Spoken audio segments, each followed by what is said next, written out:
Our hero writes web novels. He wakes up as someone else. A girl he never met cries in his hands. He calls it a dream and keeps groping. She begs him to stop, too scared to run. Shen rips his hands back. No dream feels real. She drops to the floor in front of him. Another man's life slams into his skull. She bawls that his death gets her blamed. He knows her. He wrote her to be cute. Shen wrote this novel. Now he lives in it. Here he is, the sect's second master. That villain robs and hunts the protagonist. The protagonist grows up and guts him. Shen screams. He wrote the first boss to die. Then he remembers the Goldfinger rule. He throws a hand out and demands a cheat.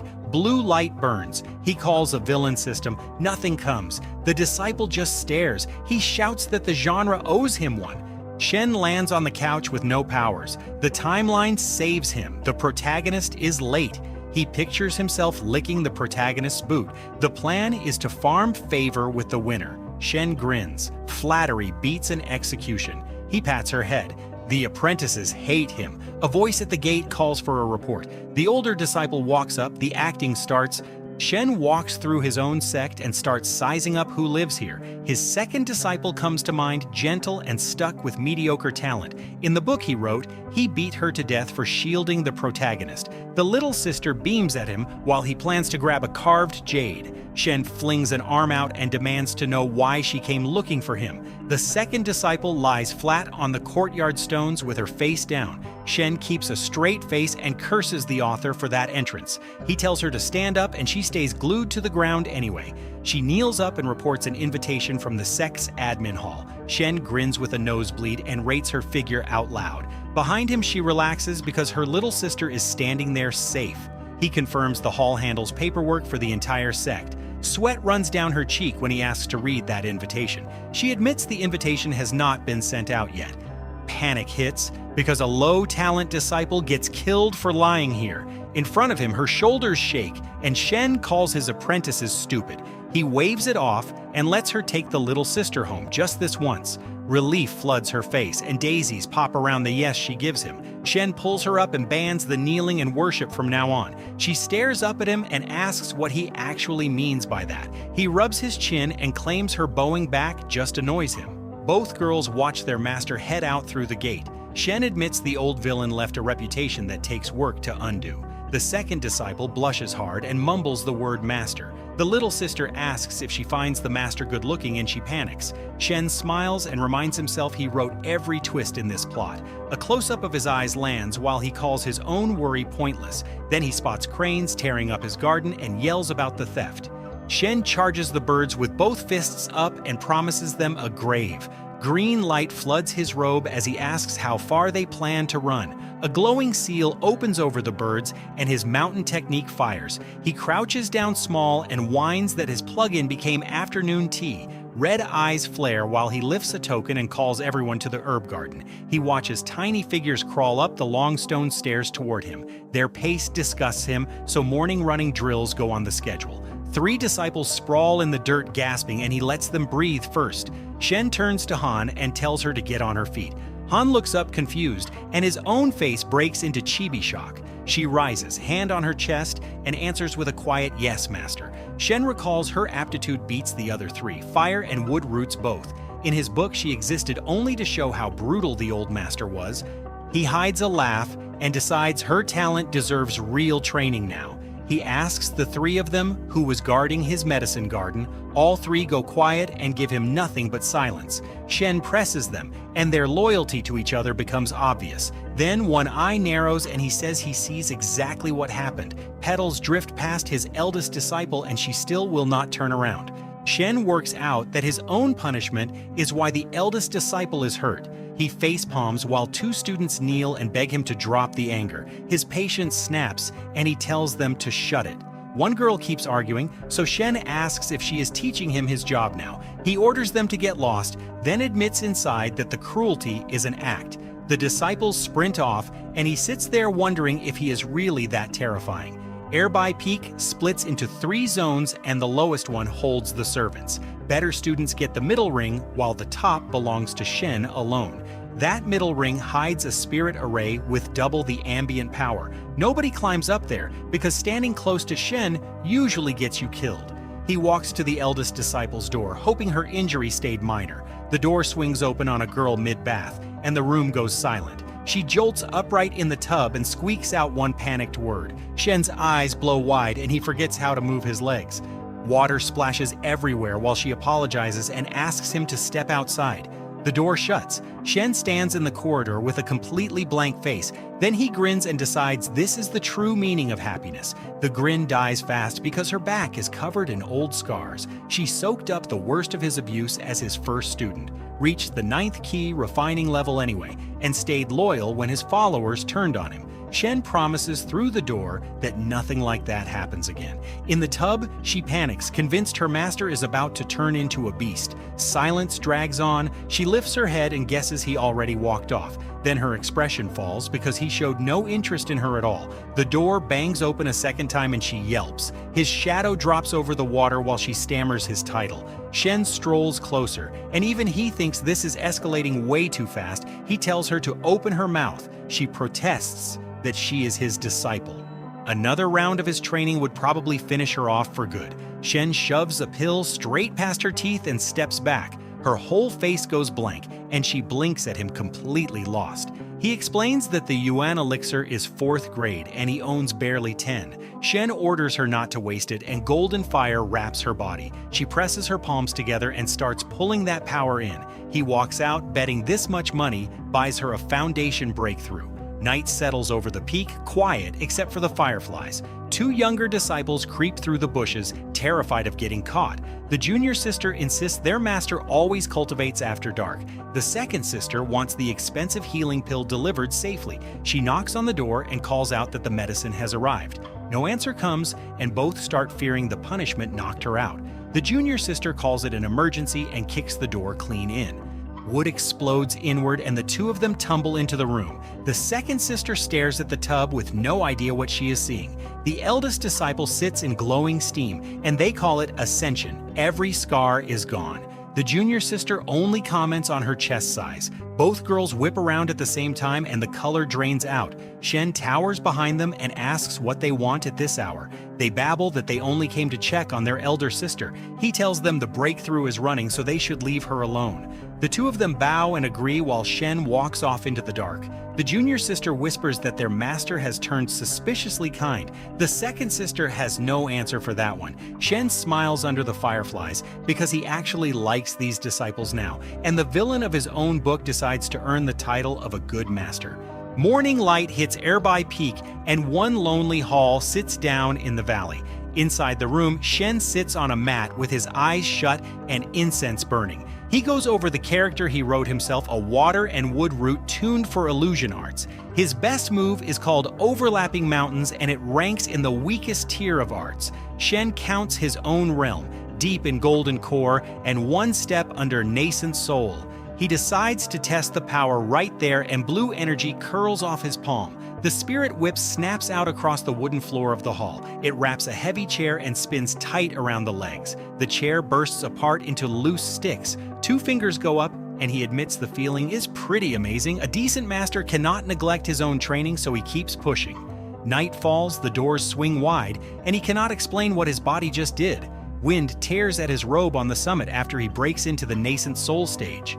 The world bends toward him and answers what he needs before he asks. His realm climbs with no wall in front of it, and every enemy strike lands weaker while his own hit harder. Shen throws both fists up and yells that the heavens are backing him. Still, he plans to follow the plot and hold his realm down at Golden Core. With a body like this, no cheat the protagonist gets can beat him in raw strength. The man cries happy tears over his plan to cling to the protagonist forever. The second day opens with sunlight on the dorm roof, and the girls have no idea what changed up there. A small hand pushes the door frame at the top of the stairs. The junior sister rubs her eye and mumbles a good morning to her elder sister. The elder sister asks if she slept badly, while Xian hauls the wash basin behind them. The junior sister heard the master laughing up the mountain last night and could not sleep. The elder sister orders a fast wash because the master wants everyone at the white jade hotbed. Steam sits on the water tub, and the elder sister pushes them to hurry. Up top, Shen yawns and complains the long wait is making him sleepy.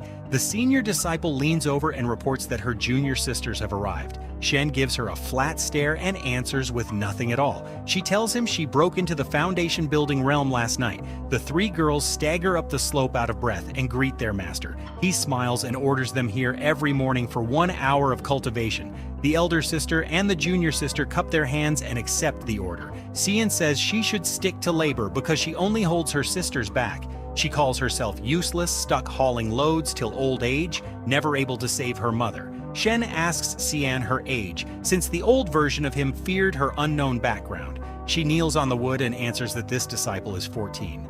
His eyes drop for a beat, and he mutters that 14 is indeed not small. Shen explains that golden core training normally starts between 9 and 12. Her meridians are nearly set at 14, and the tears build in her eyes. His hand lands on her head, and he calls a fire and wood root a fine start. Shen promises to teach her the sect methods himself if she works hard. Cian stares up at him and gets out one word, Master. 4 years back, she knelt alone on the hall floor while the crowd sneered. One hand reached down through the noise and took hers. He walked her out past every silhouette as his disciple, and she never forgot it. She grabs him and sobs, and he pats her hair and tells her to stop crying. The other two stand there with open mouths, asking if this is really their master. The senior disciple smiles. Sure, the gentle master is back for good. Not one of them knows what he is really planning. A voice drifts up over the rooftop, whining that she is completely worn out. The junior sister lies flat on her back after another dawn climb to the summit. The second sister answers that by dumping a full bucket of water over her own head. She is soaked to the bone and still insists Master is doing all this for their good. The third sister kneels beside a huge basket heading down to wash the vegetables. The little one jumps on her back and asks whether Master has been too strict lately. The other two listen to a boast about a white jade hotbed and a rare firewood root. The little one asks if Master really is the gentleman they were promised. The second sister admits every sect turned them down before he took them in. She teases that the youngest got rejected for being dumb, and the kid swears she is smart. The second sister pulls her into a hug and repeats that Master accepted them anyway. Down the stone steps, the third sister carries the basket and calls him a good teacher. She stops halfway. Figures are standing in the mist at the bottom of the trail. Two men in gray robes walk up, and she asks who they are and whether they carry a token. The outsider smiles at her and says she forgot him awfully fast. She places him as the senior brother from the neighboring peak who came for Edelweiss. He says this trip is different. 7 medicine cranes vanished from his mountain. Her face freezes at those 2 words. He explains the blood and feathers are worth a fortune, then asks if she has seen one. She starts sweating and tells him she has not seen any birds at all. The flashback says otherwise. The whole sect sat around a table eating one of them. She covers her mouth and tells him to fetch a token first. Her cover story is about to get very expensive. He pushes, saying they only want to look, and she still refuses to let anyone climb. His face turns ugly. He sneers that a girl with no cultivation should not put on airs. The outsider grabs at her and shouts that she is courting death. His companion catches the arm and warns him that this peak belongs to Shen. The outsider decides Shen beats his own students and would never fight over one of them. Her eyes narrow instead. The third sister plants herself on the path. He swings, she blocks, and a ring of light bursts between their arms. The outsider stumbles backwards with his mouth hanging open. The third sister keeps her guard up and asks if he really wants a fight on this peak. He grinds his teeth. A girl with no cultivation just stopped his third-level ki. The outsider charges again, calling her a thief who stole her master's techniques. She knows she cannot win, but she would rather die than let him insult Master. A shadow rises behind her. Shen asks who gave this brat permission to discipline his apprentice. Shen swings once, and green light tears across the man's face. The whole gray-robed group leaves the ground and sails backwards. Shen rests a hand on her shoulder and tells her she did a great job. Then he turns to the visitors and gives them one flat humph. The 4 of them are already on their knees, begging for forgiveness. Shen tells them to go home and send their own master if anybody has a complaint. He asks the third sister if she is injured, and she answers that nothing hurts. She points out that he flattened them without knowing why they came. He asks why. The answer is pecking at the dirt in his own yard. The cranes are alive and thriving. Shen sits down and lectures the birds about breeding so he can get rich. He counts it out. 1 went into the pot, 3 males and 3 females are left. The roasted one gets labeled cause of death, single. Shen drops the subject with a bored whatever and turns to the girl beside him. He asks Yueli whether her foundation-building realm has finally stabilized. Yueli thanks him for the medicinal pill that pushed her through the wall. Shen tells her to start on spells since her mutated ice root behaves close to water. She takes the manual and promises to work hard, then wonders why Master is taking so long. Yueli breaks into tears because he has not punished her in ages and she cannot take it anymore. The Immortal Sapling Conference is where the sects pick children worth training. 2 allied sects came to watch since a weak intake can sink a sect for centuries. An elder tells them to choose carefully. Shen sprawls in his chair and a disciple says he is ruining his own reputation. Across the arena, a woman points him out as the master from the Shangding sect.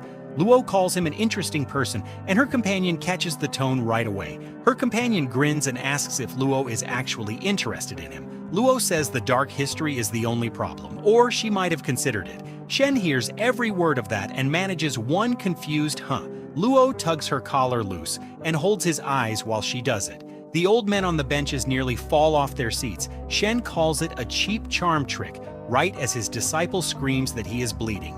He plugs his nose with a cloth and blames it on eating too much. His youngest disciple calls that woman amazing. Shen asks what is so amazing, and the little disciple just stammers. She blurts out that the woman beats both senior sisters up top. 3 elders spray their tea. Shen rubs his forehead and calls them all shallow. The elders ask who he thinks he is. In his head, he runs the plot. Xiaoqi, the real protagonist, is about to debut and take the final test. A child in dark clothes sprints across the iron chain bridge while the others cling and drop. An elder at the desk admits he did not expect a real seedling this year. The Peak Master says the bridge tests root affinity, and this child gets helped by it instead of slowed. The Patriarch calls it a fortune for the sect. Another elder wants the boy trained at the top. The Patriarch tells them to calm down and check the root attributes first. He wants the child, but someone else might match him better. Shen keeps lounging. Shen smirks because he knows how badly they will want that disciple later. An elder sighs that the sect owes Shen a debt.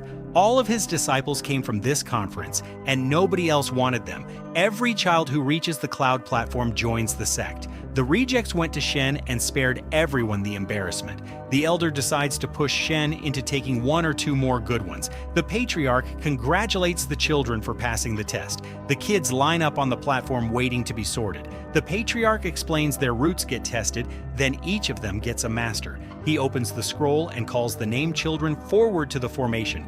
3 orbs light up over the stone circle, and a peak invites that child to join. His older disciple warns that good recruits go elsewhere while he naps. Shen says a few students are trouble enough. The little disciple cheerfully repeats the rumor that their master is a trash king with trash disciples. Shen says that is no compliment. A girl in blue steps into the circle and a pure wood root blooms green around her. Shen knows her at once. Wei Qin is the protagonist's first harem girl, a foodie he wins over with snacks. The Patriarch asks Shen directly if he wants her as his disciple. The elders grind their teeth at the thought of that girl going to him. Shen waves it off and hands her to Bai Ran of Lingju Peak, whose jade bamboo skill fits Wei Qin in the plot. Bai Ran refuses on the spot and says a seedling that good would be wasted on her. The elders agree her cultivation is shallow and want this discussed properly. Bai Ran quietly admits she is weak and ranked too low in the sect. Shen snaps at the hall. If he says Bai Ran suits the girl better, she does. He asks who wants to argue. One elder gets out a single furious "you." Bai Ran just says his name, thrown by all of it. Shen calls the 2 of them over, and Wei Qin has no idea what is happening. He holds out a small cake and asks the girl if she is hungry. Bai Ran pats her head and tells her to eat it. Shen pinches her cheek. She can have his cakes, but she cannot follow Xiaoqi and kill him later. Bai Ran turns back and thanks him properly this time. Shen says she is the right teacher for Wei Qin and he only stated a fact. Then his face drops and he tells himself the good show is finally starting. The Patriarch calls the next name and Xiaoqi steps onto the formation.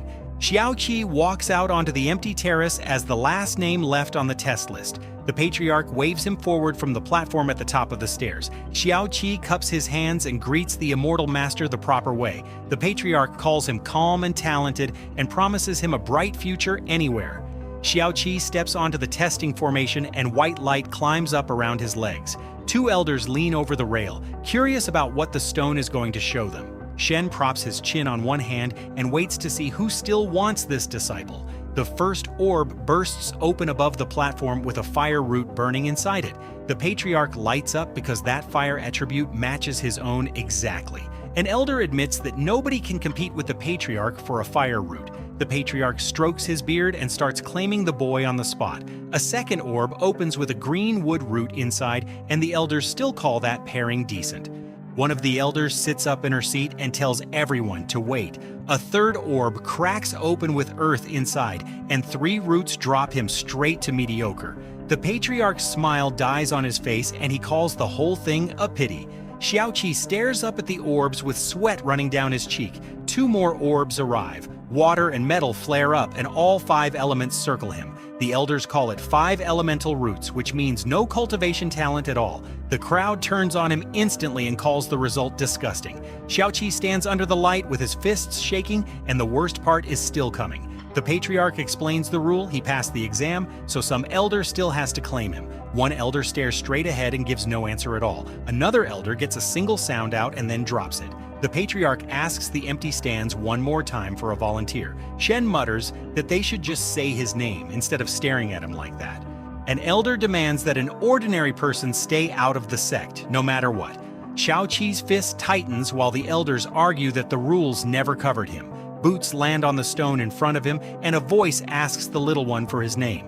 Xiaoqi looks up with wet eyes and finally gives his name. Shen tells him that men do not wear tears on their faces. The sleeve comes up fast, and Xiaoqi wipes both cheeks dry. Shen leans down and asks whether the kid will become his disciple. Xiaoqi shouts that he is willing, loud enough to fill the whole valley. Shen tells him to believe one thing: the world will crawl under his feet sooner or later. Xiaoqi drops to one knee and offers his master a full bow. Shen turns away, bored of the whole conference, and tells him to follow. Xiaoqi answers yes, while Shen counts the favorability as already maxed out. Shen grins to himself. Starting with SSR characters has rewritten his own death.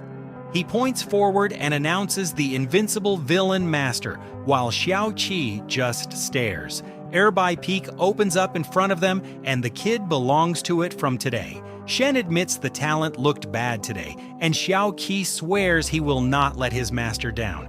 The senior sister smiles at how fast the master took to his new apprentice. Shen hands over a qi gathering pill and tells him to split it into 10 doses.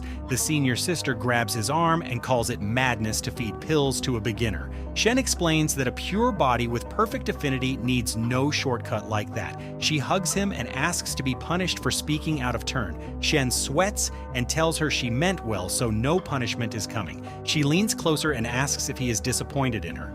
Shen swears she is doing fine. Xiaoqi says one word, master, and Shen freezes with his eyes gone blank. The senior sister remembers that the junior brother is standing right there. Xiaoqi announces that he is actually a girl and the real name is Xiaoqir. Shen's grin locks up into question marks. His brand new SSR disciple is not the boy he planned for.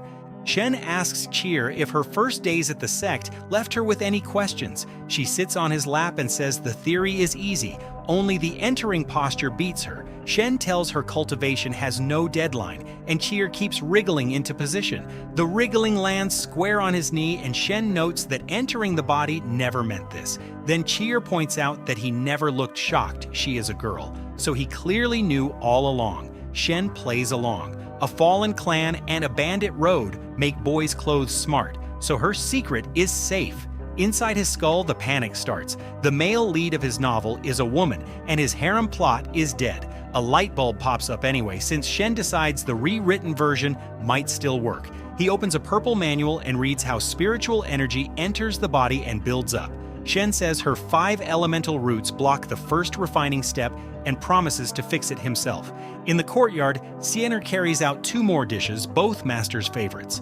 She says he will be happy, but Yueli barely listens with hearts floating around her. Xianer squints and thinks her elder sister has been acting weird all morning. Xuanyu says word already went out to Shen, and the youngest just wants to eat. A junior sister leans over the platter and asks why a charcoal-grilled crane is on it. Xuanyu rounds on Xianer for cooking the bird their master told them to protect. Her face drains because Shen is already crossing the courtyard toward the door. He strolls in with cheer and announces that a morning of training left him starving. A golden core body needs no meals, yet Shen rates Xianer's cooking too good to skip.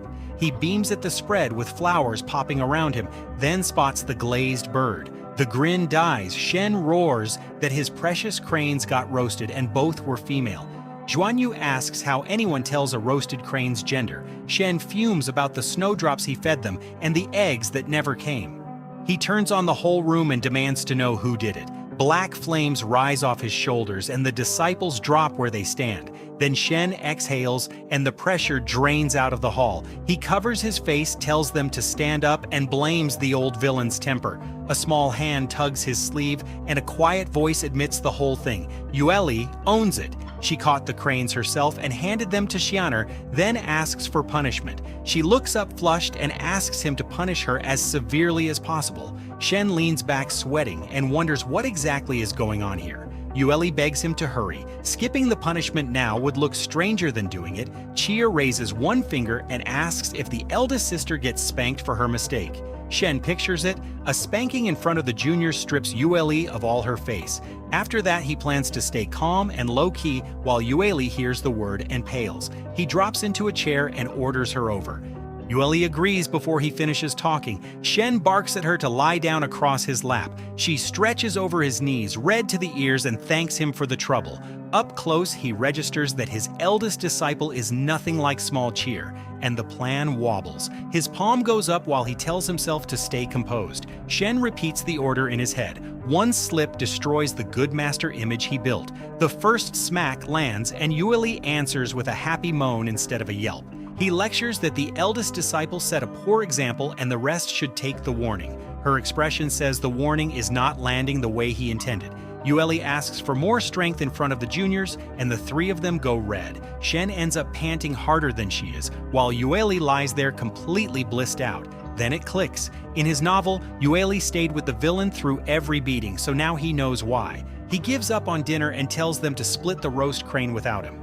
Shen walks out glowing, leaving Yueli sprawled on the floorboards. Xuanyu leans in and asks if her elder sister is okay. Yueli waves it off from the floor and calls Xuanyu closer for a word. She whispers one request, a fresh set of undershorts, and Xuanyu short-circuits. Xuanyu sprints off, promising to be right back, and the other two have no clue why. Yueli is back on her feet wearing a grin she does not bother hiding. Cheer watches the whole disaster and giggles, and that laugh means Shen's next lesson costs more than a crane. Shen is soaking in his wooden tub and thinking about his disciple Yueli. The door slides open behind him and Yueli asks if her master called for her. Shen tells her again that he does not need any help while he is bathing. Yueli says teaching them every day must be exhausting and offers to wipe his back. She climbs over the rim of the tub while he shouts at her to stay outside. Yueli kneels there in her towel and calls him master in the softest voice she has. Shen orders her out, and his face already knows exactly how this goes. She drops into the water anyway and announces she will not obey a single order. Then she asks very sweetly whether disobedience means she deserves a punishment. Shen shoves her back and wonders how his own novel gave him a disciple like this. He also wonders if writing scenes like that would have earned the book more views. The joke dies fast because Yueli is still pressed against him in the water. A voice cuts in from outside. Kair has arrived with questions about her training. Yueli panics and asks what she should do, and Shen repeats the question back at her. He points at the closet and asks why she never thinks about consequences first.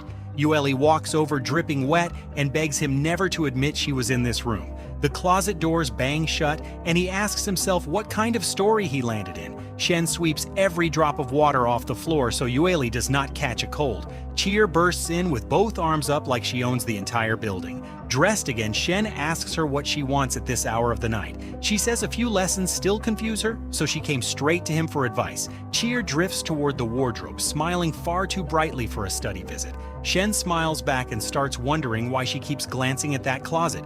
Inside it, Yueli shivers while Cheer explains that weak talent means working harder. Cheer stops mid-question and offers to pour her master a cup of tea first. Behind the doors, Yueli whispers that the space is tight and far too hot. She presses one of his robes against her face and breathes in his scent. Yueli tells herself to stop because Cheer is still standing right outside. Her eye goes wide and glassy as the smell of him takes over completely. She admits out loud that being locked in here is getting her excited. The wardrobe rattles and Shen shouts to ask what Yueli is doing in there. Cheer rescues him from answering by walking over with the tea tray. Her foot slips, the tray flips, and the full cup sails toward her master. Cheer's little smile gives it away, since wet robes mean opening that closet. Shen's eye snaps open as the tea comes down toward his chest. He plucks the cup out of the air and stops the falling tray flat. His other arm is already around Cheer, and he calmly tells her to be careful. Cheer calls herself clumsy and complains that his clothes stayed completely dry. Shen says wet clothes are fine, then decides that fall was fully on purpose. Cheer lays a hand on his chest and promises to obey her master forever. Shen decides she is too young to understand any of this, probably. The moon hangs over the roof while Cheer finally says she is heading back. 1 hour of circling questions has nearly finished a golden core cultivator. Shen sinks to the floor and remembers Yueli is still shut in that closet. He pulls the doors open and whatever he planned to say dies instantly. Yueli sits inside, flushed and breathing hard, and quietly calls him master. Her towel has slipped down and lies crumpled on the wardrobe floor. Shen covers his mouth and warns that next time it will be worse than a closet. She reaches up for his robe from the floor without a trace of shame. Yueli asks for her punishment and offers whipping or hot wax cheerfully. Shen tells her to change clothes before the junior sisters get ideas. He drinks his tea and decides this place will cost him the next trial.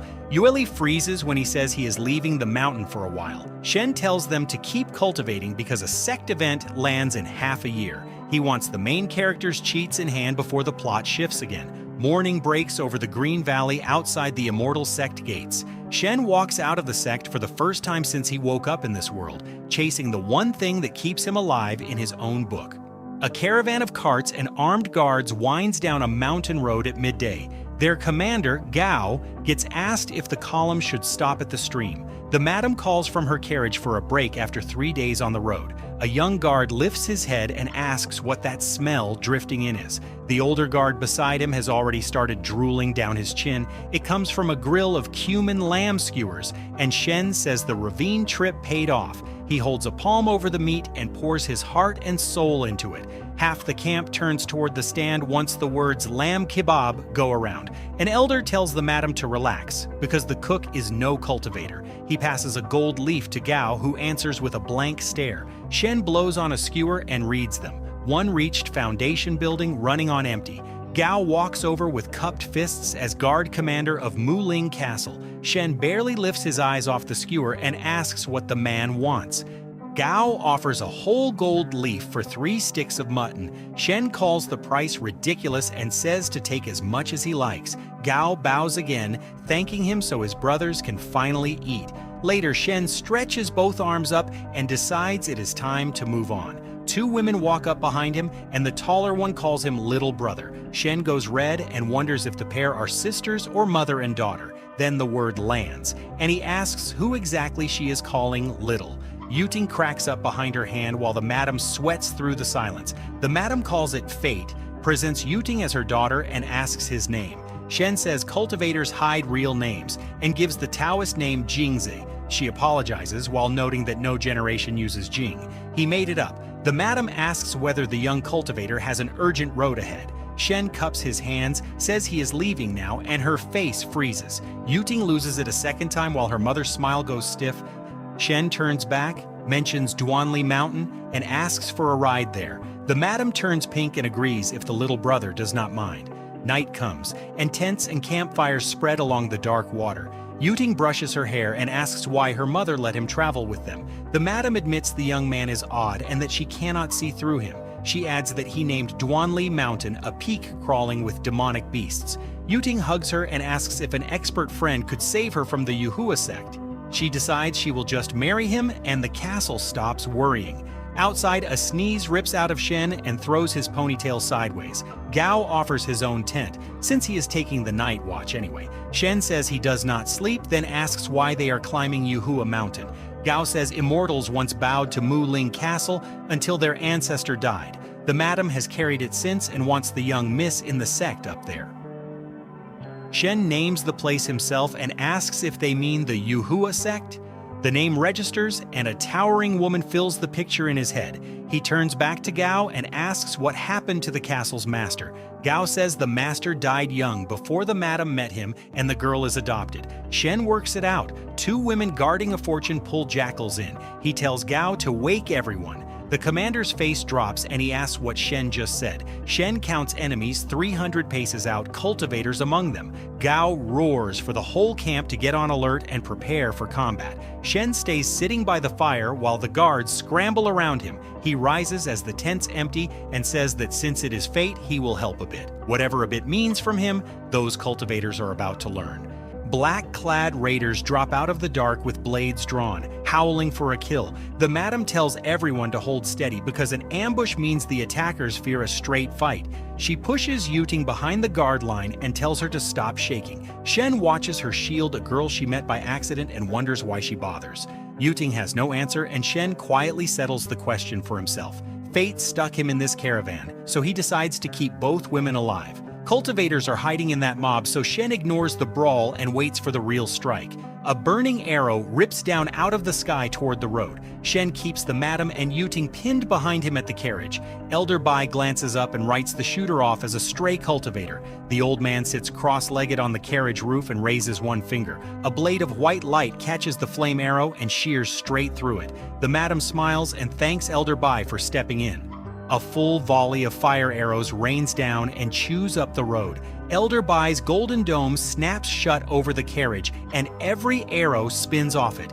He drives his palm forward and dumps his energy into one push. A giant golden arc sweeps the road and throws raiders into the trees. From far off, that dome is still glowing around the carriage. A man riding a floating sword mocks Elder Bai for talking big at foundation building level. Elder Bai plants his feet inside the barrier as the pressure lands on him. The old man asks the newcomer who he actually is. The masked cultivator says his name means nothing, since Elder Bai is only hired help and can walk away alive. He folds his arms and waits, certain that nobody here will argue. The madam recognizes Lei Ka and accuses him of staging all this for Mu Ling Castle's estate. Lei Ka laughs that he wants her too, since she refused him once already. The madam calls Elder Bai's name through the golden dome, hoping for one more miracle. Elder Bai shakes his head and admits the masked man is beyond him. Shen decides standing around is no longer an option and steps toward the front.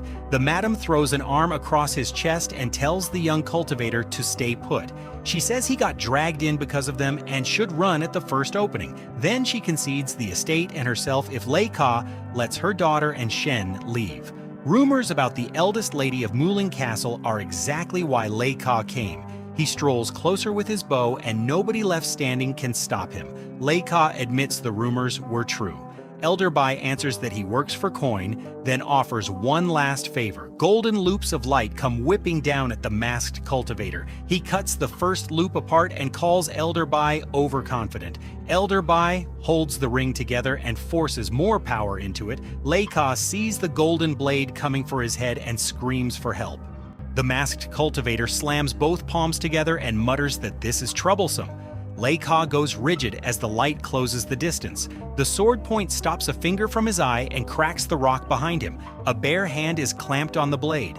Lei Ka curses and pulls his own green sword. Elder Bai sags where he stands with nothing left to spend. The madam slides a golden seal behind her back toward Shen. Shen folds her fingers shut on it and tells her to put it away, because he is here. He adds that he is not young at all, and the madam turns red holding his hand. Yuting stares as Shen walks between the two of them. Lei Ka wants to know where this brat came from. His grin widens, since one more body changes nothing for him. The masked cultivator's eye narrows on Shen instead. Shen looks straight ahead and purple light creeps into his eyes. Raw force erupts out of him and blackens the air above the road. The shockwave rolls across the whole forest below. Lei Ka drops to one knee, certain that even his own master could not match this. The masked cultivator begs the senior for mercy. Yuting has lived around schemes since childhood, and she has never felt this safe. The madam leans on Shen's shoulder and finally lets someone else carry it. She has no idea what she just leaned on. The whole group bows low and thanks Shen for saving them tonight. Shen tells them that calling him Lord is honestly too much. The madam switches to young master and Yuting bows along with her. Two beaten cultivators are still lying face down in the dirt behind them. The junior begs for his life and swears his master is an outer elder of the Diqing sect. The old cultivator accuses him of stealing the family lotus seed, and the junior's eyes go murderous. The junior flies his purple sword straight at the old cultivator's throat. The old cultivator screams back with blood already soaking his shoulder. A blue blade drops in and splits that purple sword clean in half. The backlash tears blood out of the junior's mouth. He crashes down on both knees with a hand clamped to his chest. Shen raises the glowing weapon and asks who gave him permission to move. The junior stares up, shaken that one strike broke his steel. Shen keeps his bamboo sword hidden, so this blue lake blade is his backup trump card. He smirks, because a written villain is now loose in the world. The junior swears he never touched the lotus seed and got framed for it. Shen offers 20 breaths, and the first man to hand the seed over lives. Purple aura explodes off the junior the moment he hears that. He sprints away grinning, desperate to reach the prize first. Two arrows punch through his chest and stop the run cold. The old cultivator stands on the rocks with the bow still drawn. The race is far from over. He digs out the glowing green seed and shouts that he found it. Shen answers that 5 breaths are still left on the count. A blade rips out through the old cultivator's shoulder from behind. The junior mocks him for treating refining chi and foundation building as equal. Shen takes the seed and keeps his word about sparing the junior. The junior starts thanking him, and a gold thread whips past his neck. Elder Bai tears him open before the sentence is finished. The madam bows for overstepping. Shen waves it off since he only promised not to kill the man himself. Elder Bai offers up the dead man's treasure with both hands. A gold rope sits in Shen's palm, rated at the highest spirit grade. Shen strips the seals off it and throws the lock back to Elder Bai. Elder Bai catches it and calls the grade far too valuable to accept. Shen walks off saying the debt of fate is paid and work is waiting. In his head he is glowing, certain his aura reads like a world-class sage. Yuting goes red and calls after him to hold on. The madam offers a carriage seat and a proper thank you on the road. Shen agrees instantly, grinning so wide he nearly drools. The carriages roll through a dark mountain pass at night. Yuting flushes and whispers to the young master again. She feeds him a candied fruit while the madam brings up the Yuhua sect. Shen turns his head because that plan is news to him. The madam says Elder Bai praised Yuting's talent. Yuting cuts in that she is nearly 14 and old enough to marry. Shen agrees that nothing about her looks small anymore. He coughs and says the elder only knows half of that story. The madam covers her mouth since that sect trains dual cultivation. Yuting asks what dual cultivation is, and Shen dodges until she is older. He presses a finger to her forehead to read her aptitude. Warmth pours through her, and she says it feels comfortable. Her bare toes curl against the wooden floor. The madam watches red-faced while Shen tells her to stay still. Yuting sprawls back with both arms out, breathing hard. Shen looks down at the girl and quietly says her name. Yuting carries a rare, empty spiritual root, and that discovery changes everything he planned. Shen keeps a palm on Yuting's head and mutters it. Empty spiritual root. 5 roots make you mortal. This root means she was born to ascend. Her body soaks up energy with no bottleneck, but no attribute power ever. Hands reach for her in the dark, since sects use this root as a battery. Every big sect wants her for a breakthrough, so she gets grabbed and pinned. Yuting sits up bright and asks the young master how it went. Shen offers to take her as his disciple, and that smile is pure greed. Her eyes go huge and her mouth just hangs open at the offer. She beams and fires back an instant yes before he lists any conditions. Shen raises one finger. She can cultivate, but nobody outside may learn it. 2 fingers now. He sets her benchmarks and refuses to handhold the training. Yuting answers yes, master, and a messenger stone will call him anytime. Shen ruffles her hair and thinks a normal cute disciple feels great. His other students flash back, one of them a schemer, and he starts sweating. Shen warns the madam that this root brings death on the family if it shows. The madam touches her cheek and calls that dangerous. He promises to handle everything, and he adds one more layer of insurance. An old cultivator sits wrapped in flame, and the name is Bai Jishui. Elder Bai calls him senior and asks what guidance he can offer. Shen tells him his technique is broken and eating his remaining years. The elder cups his hands, since nothing hides from those eyes anyway. A Yuanling pill glows in Shen's palm, worth 10 extra years alone. 10 hard years after that, and the old man gets a whole century more. Elder Bai drops flat on the floor and swears he will refuse nothing. The price is 10 years of guarding Muling Castle whenever it calls. The madam stands with Yuting by the window and takes her hand. Yuting brings up an old story about masters and disciples pairing up. The madam goes red and demands to know what her daughter is thinking. A cough lands from the doorway where Shen has been standing. Both of them jump since he came back without a single sound. Shen sweats and wonders why taking disciples keeps building a harem. He tells them Jishui agreed to protect the castle from now on. The madam covers her mouth because that elder never leaves his mountain. Shen waves them off, since the trip to the Yuhua sect is pointless now. Yuting stares up at him and says master with nothing after it. Her hand catches his sleeve before he can turn for the door. He tugs her hair palm and admits the face he wears is borrowed. Wind rips around him while both women watch from across the room. The real one wears black and gold, and he tells her to cultivate well. Yuting and the madam go scarlet with their mouths hanging open. A white streak cuts over the forest road and the mountains beyond. Shen flies hard, annoyed that the whole visit burned so much time. 2 days should be enough to reach the place he actually wants. Duanli Mountain holds no people for 100 miles, only snakes and beasts. Shen hides behind a trunk and studies the fruit on the 5-element tree. A fat Qinglin toad guards the thing, sitting at nascent soul strength. He only wants the stone buried under the roots, so he lies down to wait.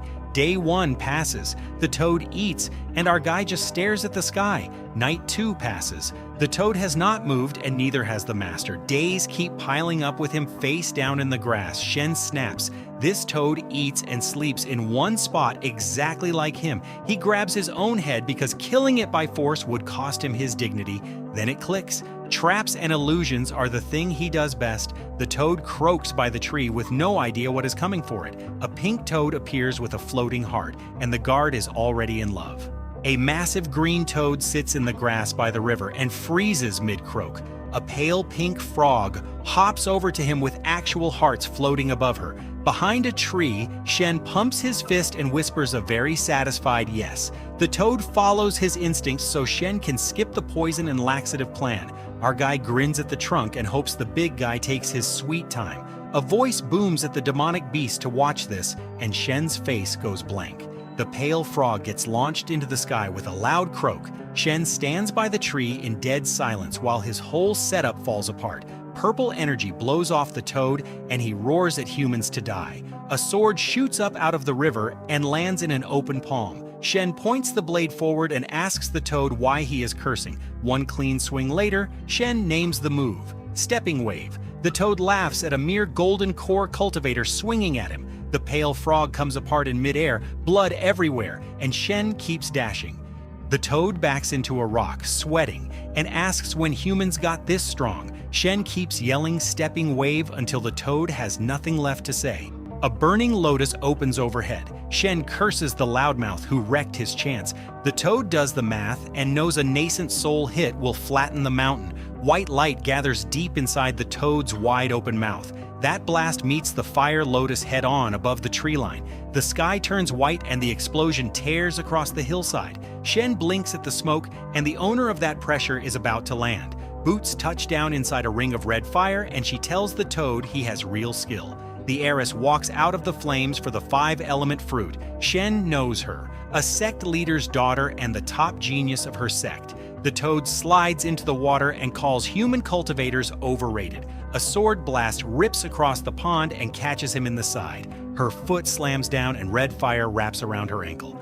A firebird bursts open behind her. She calls it the scorching phoenix cry. The heiress floats above the valley while the firebird spreads its wings. The toad asks if she is scared and claims the treasure belongs to him. She raises a burning sword and asks why the phoenix should bother with him. The heiress drops the bird and charges in with the blade herself. Shen watches with 3 question marks and asks if the phoenix was for show. The toad throws a webbed hand up as a bright blast slams into him. She splits into afterimages, sword raised, and yells, "Take this." The heiress lands and complains that her clothes almost got dirty. Shen covers his eyes. That is the dumbest fight he has ever watched. Purple gas floods the whole field and the toad calls her a stupid human. She covers her mouth and calls the poison trick despicable.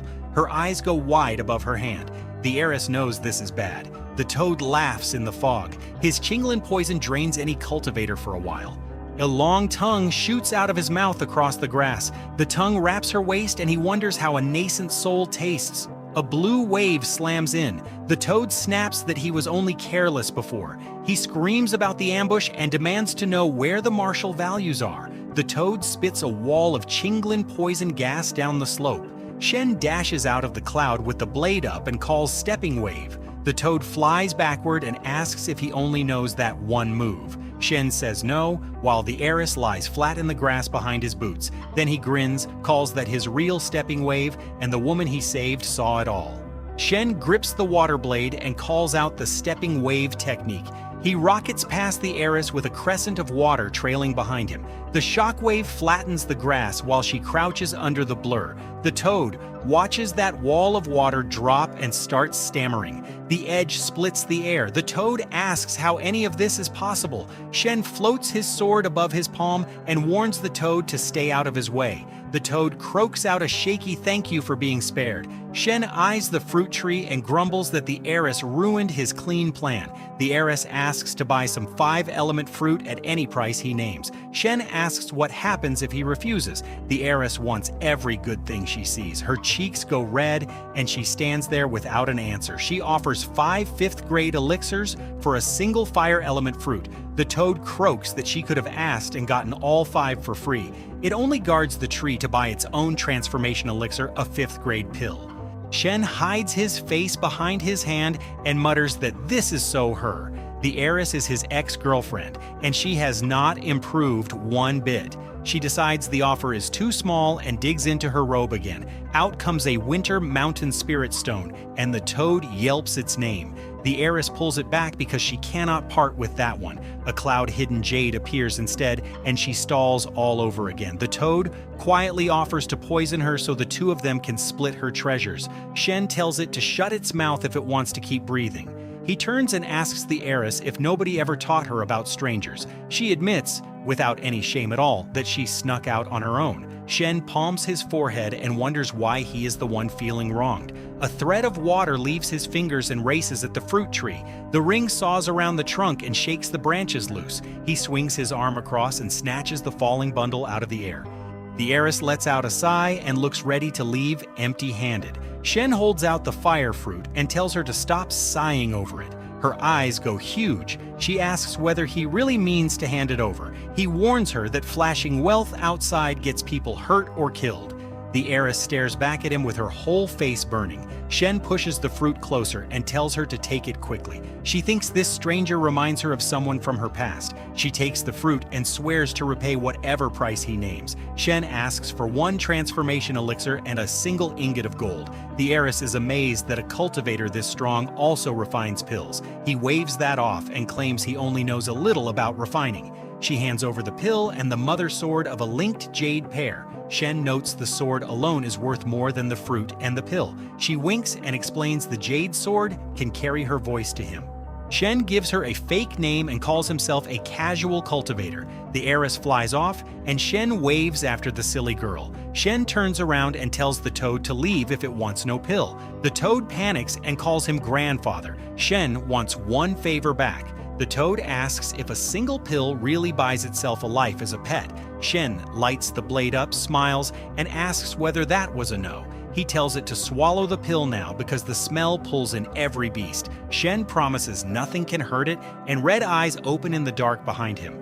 A golden demon beast tears out of the grass and charges, jaws already open. A red line opens across its skull before the claws land. Shen stands under a pillar of blue light and calls that beast bold for rushing him. He tells the frog that a nascent soul beast normally keeps the valley quiet.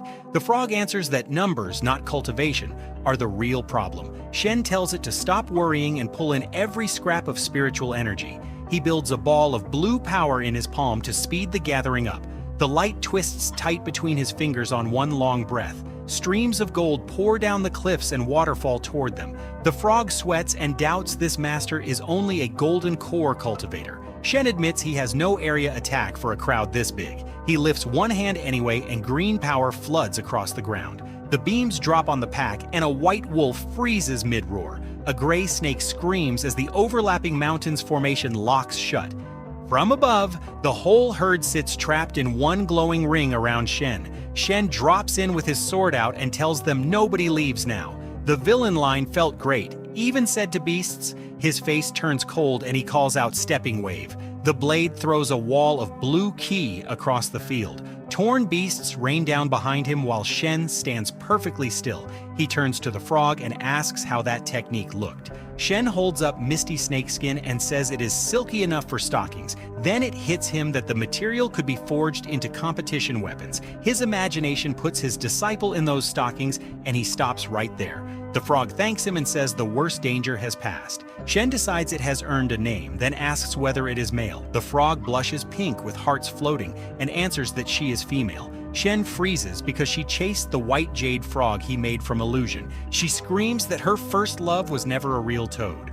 He covers his face and promises to find her a genuine one someday. Her skin looks like black ink jade, so he names her Xiaobai. Meanwhile, his disciple's home is falling apart.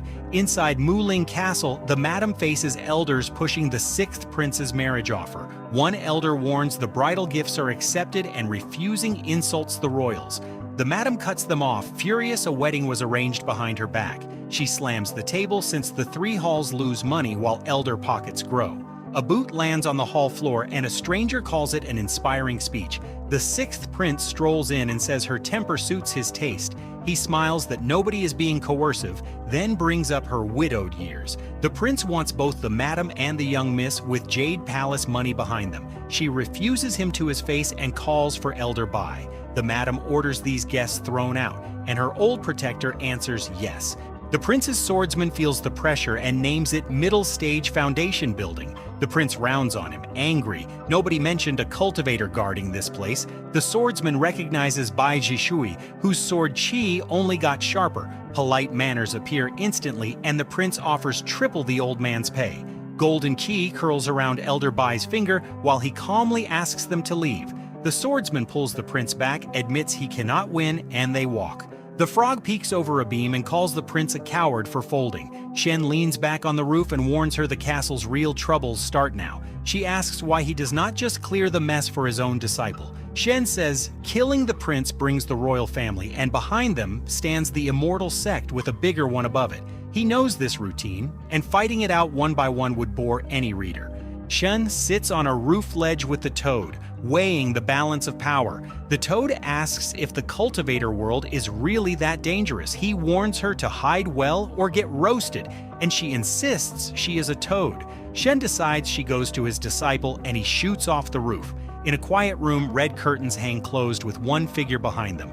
The young miss is cross-legged on the bed with golden energy circling her. Her face stays calm while the glow builds around her hair and shoulders. The energy snaps into rings and her breakthrough finishes. Shen is already at her table with the teapot pouring itself. She shouts, "Master!" He praises her for reaching the first stage in only a few days. The young miss launches straight at him with both arms open. Shen barely gets a sound out before she lands on him. He pats her head and asks if a few days apart really needs this. She corrects him, 10 days, and he left right after passing on the method. Shen tells her to behave and promises to cover anything she needs. Her eyes light up and she asks if anything really means anything. He leans in and offers his good disciple a proper reward, and she giggles. Blood sprays out of her nose, and Shen panics on the spot. She stays in his lap, hand on her nose, blaming a heavy lunch. Shen smiles through the sweat and hopes that nosebleed means nothing. He holds out Xiaobai, a toad with nascent soul strength, as her guard. The young miss asks if he is leaving again and does not want her. Shen hugs her head and tells the foolish child he will never drop her. Then he blasts off the floor hard enough to leave a crater. The madam walks in on all of this and says nothing at all. Her eye locks onto the pair without blinking once. The young miss is still tucked against his chest, flushed and dazed. A dark red stain sits on her white robe in the worst possible place. Shen throws a hand up and begs for one chance to explain. A bang answers him, and Shen freezes with her still in his arms. Outside, the madam calls him a monster over a girl not yet of age. Then she touches her cheek and asks if she looks too old now. Shen swears that is impossible because the madam is young and pretty. She calls it a joke and apologizes for walking in on him. He explains the blood came from the girl's random nosebleed. The madam cuts in that she said nothing and needs no explanation. Shen admits out loud that he was scared she would misread it. She tilts her head and asks what there is to get wrong. Then she asks why her feelings matter to him, and his brain stalls. He leans in close and says his heart was the real worry. She offers her name. He decides calling her madam is more exciting, and she plays along. The whole thing was in his head, and the real Shen just stammers. He blurts that he left supplies she can share, then bolts through the gate. He flies out over the clouds, leaving a bright trail behind him. Alone, he beats himself up for panicking at the worst moment. A glowing sword talisman pings at him, and his day is about to get worse. The thing works like a messaging app, and the sender is his ex. A woman laughs that he accepted, exactly as she planned. The ex sits in a hot spring with the screen, calling him a jerk. She stretches out in the water and dares him to run off again. Then she asks why he left without a goodbye, and she is done waiting. Erbai Peak sits above the clouds, and a stone stairway climbs the ridge. 4 of the disciples are soaking in a hot spring wrapped in white towels. The junior sister leans in and asks the second sister for permission to touch. The second sister points her at the third sister, who covers up and backs away. The third sister gets no mercy, and the junior sister dives at her anyway. Behind them, the eldest sister grabs Ling and says the girl has grown a lot. She wants to know if her hands feel the same as Master's hands did. Ling begs for mercy, and a strip of red cloth flies loose over the water. Shen walks in and asks when his peak got a bamboo forest and a hot spring. The junior sister waves at him and says she built the whole spring herself. Shen keeps his face calm and says he will soak once the others finish. Then he grabs her by the arm while she screams at him to stop. The junior sister explains the spring was staged so he could watch his disciples bathe. She asks if he likes her, and Shen gets 2 words out before he freezes. The blush drains off his face, and the mood dies right there. He drops her over his knee and asks where she learned charm techniques. She wails that she cannot cultivate, and the sect trials are almost here. Shen pats her head and tells her to come to his room so he can fix it. With that settled, he turns toward whatever is waiting for him next. A woman in teal robes stands in his courtyard, and he greets Peak Master Bai. She apologizes for arriving at his gate without any warning. Shen tells her there is nothing to worry about and waves her inside. Rumor told her that Shen was arrogant and cruel to his own students. The man walking ahead of her is cold, yet nothing about him feels unpleasant. She catches herself, and Shen apologizes for having so little to offer her. He mentions tea made from dried edelweiss stalks and gestures for her to sit. She came to thank him for giving Qin to her at the Immortal Sapling Conference. Shen tilts the pot without touching it and fills her cup with the tea. She admits her rank is low and her students plain, so she knows he handed Qin over to help her. Peak Master Bai sets down a wooden box, an iceberg bamboo jade matched to his technique. Shen pushes it back and says, a treasure like that belongs in her own hands. She refuses to take it back and swears she will remember his kindness. Shen reads her instantly, soft on the surface and completely immovable underneath. He accepts the box and tells her to come to him with any problem she cannot solve. She starts saying his name, then stalls halfway through the sentence. Shen smiles and tells her to stop being shy and just ask for the favor. She wants an immortal sword forged for Qin before the sect meeting begins. The refinement materials came with her, enough to cover his own disciples too. The deal is set, and Peak Master Bai bows over the table in gratitude. All that formality gets waved away, and Shen tells her to drink her tea. The two of them sit by the pond while petals drift past the railing. She lifts the cup and takes one careful sip of the brew. Shen thinks that quiet tea with her is not a bad way to spend the day. Then his eyes go wide and a grunt escapes before he can stop it. The seal on his spiritual links has slipped, so he dumps the Tao rhythm out fast. Peak Master Bai lowers her cup and starts asking about the tea. Her question breaks off as the loose energy reaches her. Green light coils around her body and she goes completely still. Shen realizes his discarded power is getting absorbed by whoever sits nearby. The leak returns every month and 10 days, and now he sees the use in it. Her eyes slide shut and a soft sound escapes her. She surfaces and asks whether she really just broke through at his table. Shen congratulates her on skipping a full stage, and already he is working out what that trick could do for his own disciples. The guest bows to Shen and thanks him for everything he taught her. Shen waves it off and calls the progress her own work. Inside, he panics that his realm suppression leaked Tao rhythm into her. The guest says his name again, quieter, and her face goes red. She asks if she can visit more often because his tea is that good. Shen tells her she is welcome anytime while sweat runs down his jaw. He watches the guest leave through the round gate and stays quiet. Then he calls for Cheer without turning his head. Cheer drops in and complains that her master is far too charming. Shen sits back on the railing and asks how her cultivation is going. She admits the spiritual energy scatters after 5 spirit cycles, so his chi gathering elixir went to waste. Shen flicks her nose and asks why a master would cry over one elixir. He hangs a blue pendant around her neck and tells her to try it. Power floods the pavilion and wraps golden rings around Cheer. Her eyes go huge because the flow finally stays inside her body. She grabs his wrist so hard the light cracks between their palms. Cheer shouts that she is better, and her master manages one weak noise. Shen offers a mutated Edelweiss herb for her next bottleneck. She pulls a strand off his sleeve and asks which woman it came from. Shen answers in gibberish. Cheer calls it normal at his age, then demands he report any woman he picks. Shen tells her to go cultivate. She launches off the balcony and yells that she is taking the herb now. Shen watches her fly off and calls this real-life goddess cheeky and two-faced. He weighs a pouch and plans to seal himself in once the Daluo gold arrives and forge treasures for his disciples. He has no idea what that sets off. 3 months later, the main peak of the Shangding sect sits above the clouds. Inside the hall, an elder reports Deking sect scouts near their spiritual veins. The great elder points out that Deking already swallowed 2 smaller sects. The sect master answers that Huang Wuxian gained no breakthrough, so a war buys them nothing. He asks the great elder to visit Dongming Pavilion and Yuhua sect for backing. The great elder takes the pavilion and refuses Yuhua since his remaining life is short. A second elder recalls a messenger who returned from Yuhua thin and weaker. A third elder argues the envoy must be strong and names Bai Ran of the late Golden Core stage. A fourth elder worries about sending her alone so soon after her breakthrough. The third elder suggests Shen escort her, since a perfected Golden Core commands respect. The sect master frowns and sees that this old man was angling for trouble. Another elder objects that Shen is still sealed in seclusion, and a column of light tears up behind him. The hall panics over an immortal treasure above Erbai Peak, until one elder checks it and calls it a Zhuan treasure. The sect master offers no reply and simply stares. Shen walks out of his forge and admits he was careless since a real immortal treasure would bring trouble. 5 disciples wait in the courtyard and greet their master together. Shen asks how their cultivation stands at this point. The senior sister reports that Cheer and Xiener both reached level 5 of Qi refining.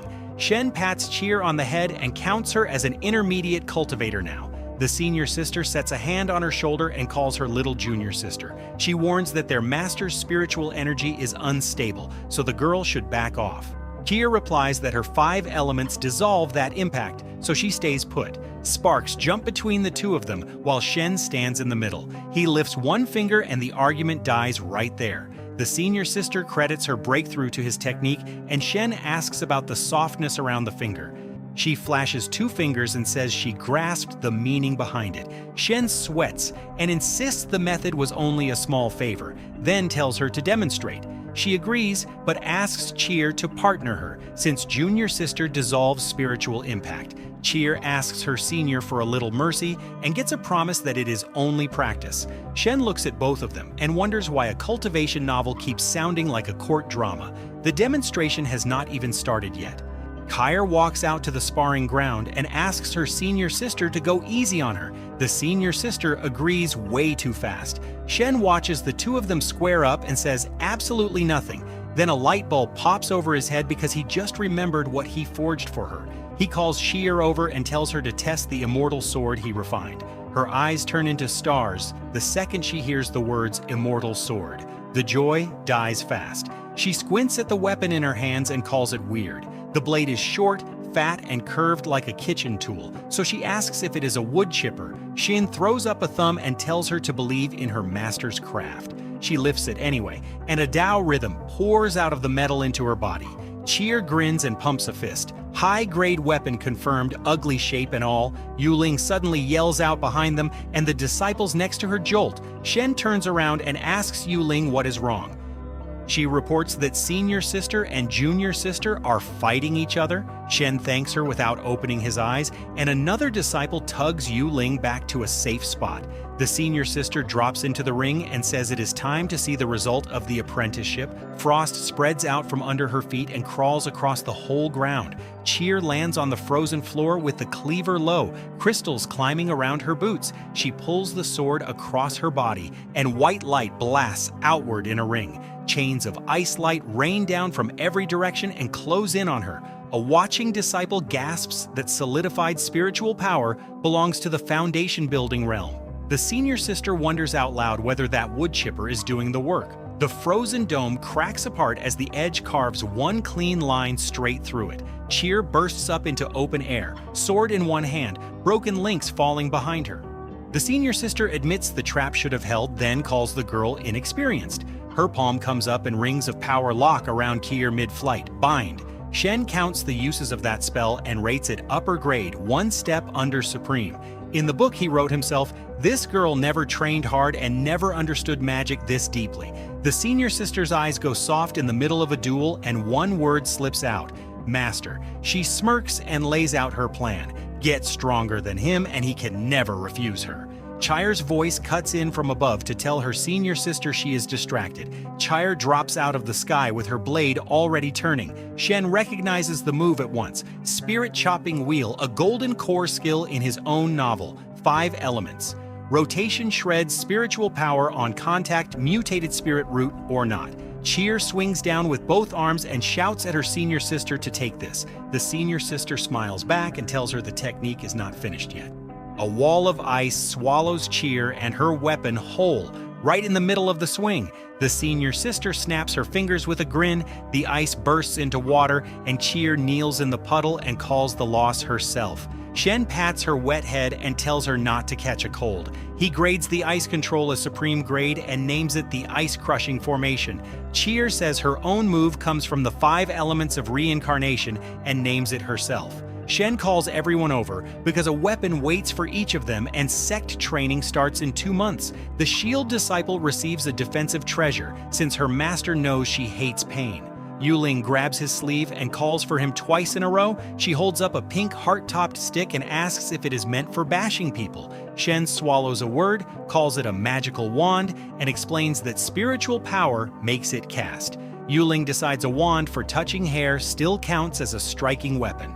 Shen gives up and tells her to enjoy it, while another voice calls him from behind. The senior sister and another disciple stand there holding the cloth he handed out. Shen keeps his eyes shut, sticks a thumb up and says the treasure is for wearing. The senior sister goes bright red and asks if her master wants to see her in it. He coughs, then says she should put it on early so she adapts to it. Sect training is 2 months away, and his own novel stopped predicting these girls a long time ago. Sianer holds up a long black strip of cloth and asks her master what it even is. Shen coughs and says he made it from misty snakeskin, so it guards and attacks at once. Her eyes go huge at the all-in-one part, then she asks how a person actually puts it on. He explains that the foot goes through the hole first and the rest slides up the leg. Shen nods along and tells him she gets the method now, master. A moment later, the shot drops to her legs, one stocking already pulled over the foot. She leans back on the tree stump, smiling while she smooths the second one into place. Shen stands there thinking her legs really suit the stockings and calling himself a genius.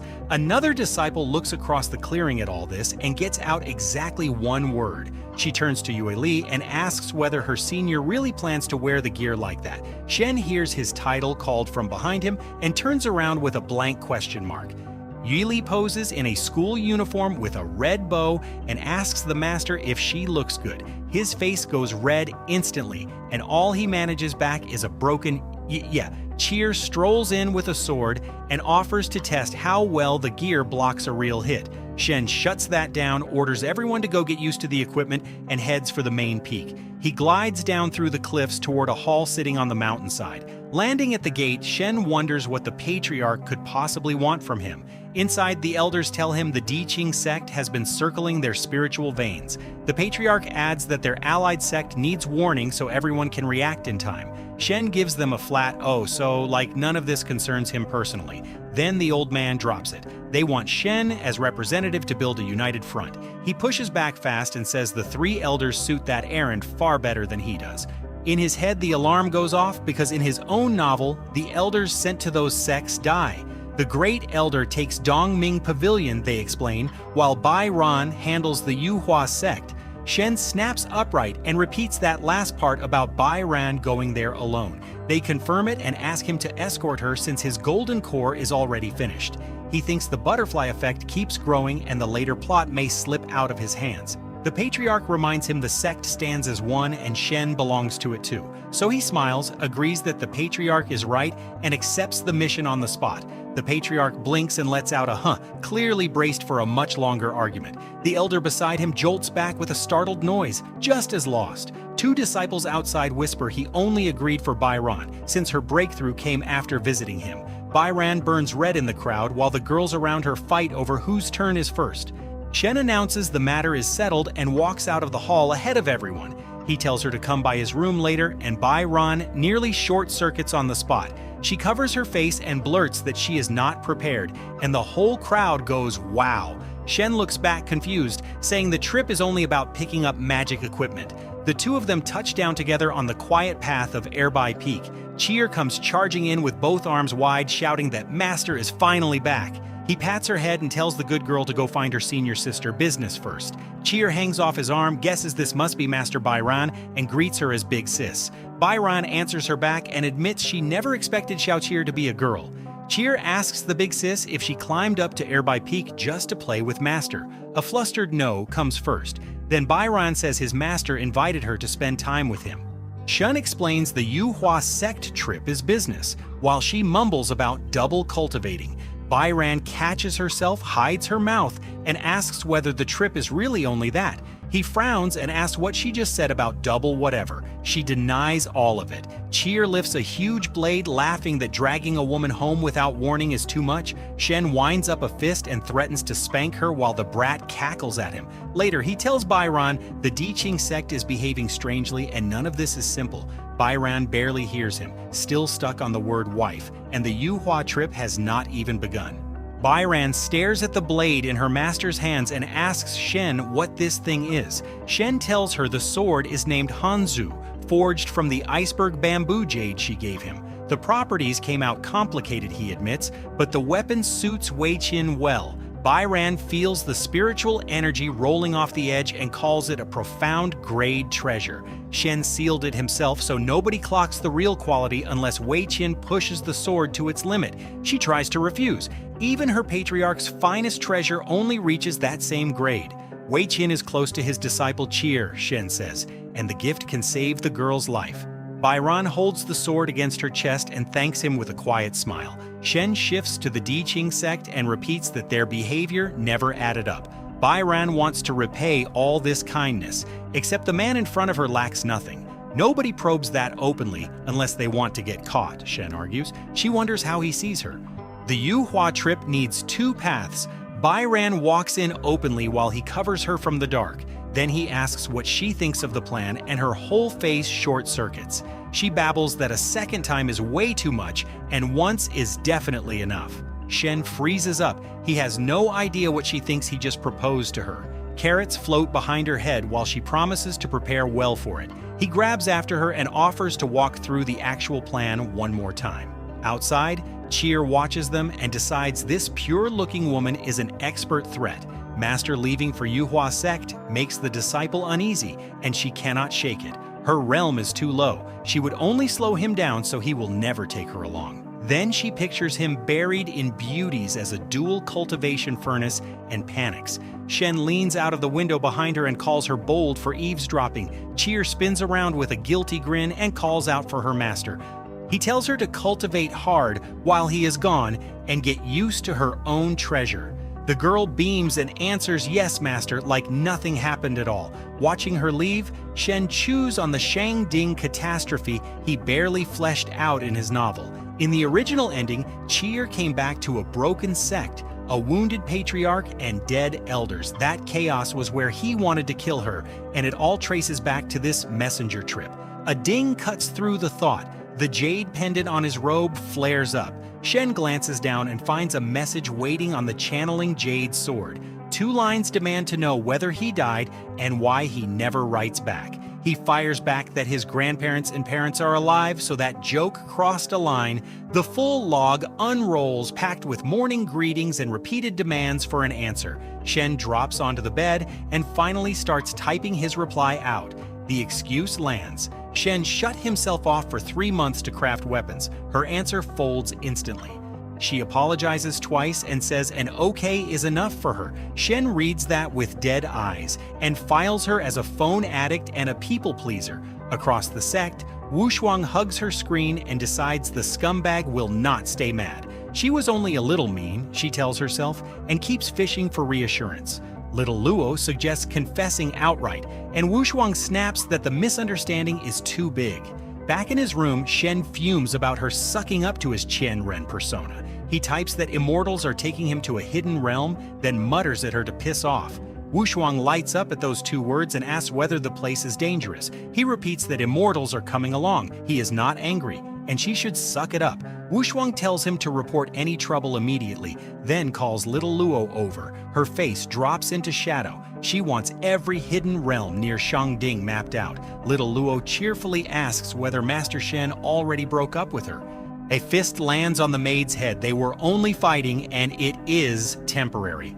Early the next morning, Shen steps outside and calls for Master Bai Ran. Her green outfit lives up to the Bai immortal name, he says, and she asks if he is fascinated. Bai Ran holds the pose with a smile that says she already knows his answer. Shen agrees and moves them out early, toward the trip that kicks off the catastrophe he wrote. The Great Cloudy Mountains sit in Qingzhou, and the Ta Yun sect guards the core. Out along the borders, nobody rules, so small sects swallow each other for land. Weaker names like Yu Hua and Dong Ming stitch together shaky alliances whenever real danger arrives. One name keeps coming up in that mess, and it belongs to the Dai Qing sect. Shen explains that their refining trick can mass-produce spirit-grade treasures. Byron asks why greater powers have not grabbed a technique worth that much. He tells her of course they would, since this came from his own insider. Byron wants to know how her master learned about it at all. Shen keeps his eyes forward and shuts it down with 2 words. Don't ask. Byron apologizes on the spot and lets the question die. He continues anyway. Mass production eats resources, so Diqing funds its expansion with war. The glasses come off while he warns that Diqing will block their road to Yuhua. Bairan watches him and decides he has the whole world fooled. The temper and the sudden anger are all a disguise. The real master is quiet and wise enough to frighten people. That same calm is also why she feels completely safe around him. Shen hands her the plan. Her only job is to make noise and fly straight for Yuhua sect. The ambush arrives exactly as expected, 3 of them at middle gold stage. Her jade bamboo skill stretches spiritual power, so she is certain the chase will fail. Shen watches the streaks climb and says Bairan still lacks experience. The pursuers hold back on purpose to drain her, because the real wall waits further ahead. A heavier pressure closes in from behind. late gold stage. A burning blade curves at her, and Bai Ran twists on her flying sword. The strike smashes her green barrier and throws her sideways. Bai Ran lands on the woven net of energy and sets her stance again. She grits her teeth because that last one was a peak gold stage. Another slash comes in while she stands inside the shrinking green field. Bai Ran pulls out her bamboo hairpin and says she will fight to the death. One pursuer screams at her to die, and her palm goes up to meet him. Another one drives straight through the light and tells her she has no chance. Her palms press together for the jade bamboo hidden technique, night movement. She blurs into green and cuts back at the nearest attacker. Fine leaves follows, and gold light snaps across the whole formation. Bai Ran grabs her stomach and groans. That exchange cost her badly. Her hairpin got blocked, and the sword wielder took no wounds. Her energy is nearly gone. A pursuer fires again while she sits inside her shrinking shield. One more night movement would drop her realm and damage her foundation. She decides to pay that price. Shen finally moves, and light gathers along his dark sleeve. He drops in behind Bai Ran with a green blade already out. A blue sword line catches the burning strike before it reaches her. The sword wielder raises one finger and freezes his golden blades in the air. A plain sword just shattered the spiritual power of his own weapon, and he notices. Then he counts again. Shen is fighting with two swords at once. Shen admits this peak gold stage swordsman may be past his level, and he orders Bai Ran to bring reinforcements from Yuhua. Bai Ran freezes. A green sword light drops toward the Shangding Gate at full speed. A heel slams onto the stone, and the landing rings out. Bai Ran names herself a peak master of Shangding and begs for help. Diqing ambushed them, and Shen stayed behind to cover her escape. Her legs give out, and a hand in a red sleeve catches her collar. Luo holds her upright while Bai Ran forces the rest out. Luo tells the disciples to carry Bai Ran off and let her rest. She walks away while the girls trade confused looks. One disciple asks if they should ride out for Shen. Luo says the sect master decides that. Inside the throne hall, the report lands, and the reply is short and flat. The sect master tells her she can stand down now. Luo leaves certain the rumors were true. Their own sect deals with Diqing. She pictures Shen and hopes he slips out of this disaster alive. A gray-robed man walks into the hall like he owns it. Luo places him instantly as one of Diqing's people. The sect master smiles and apologizes for the long trip. Elder Qi says he killed Shen, then asks about the one who got away. She tells him that one sits locked in the dungeon. Elder K wants Bai Ran brought out because her technique interests him.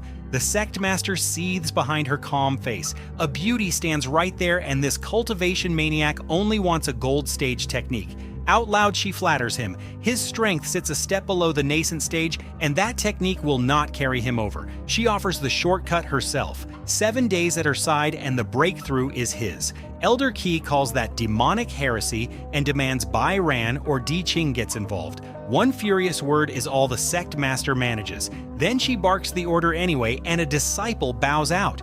3 girls walk Bai Ran into the hall by the arms. Bai Ran sees the gray robe and demands to know about Shen. Elder Qi grabs her and admits the kill. Give up the technique and she lives.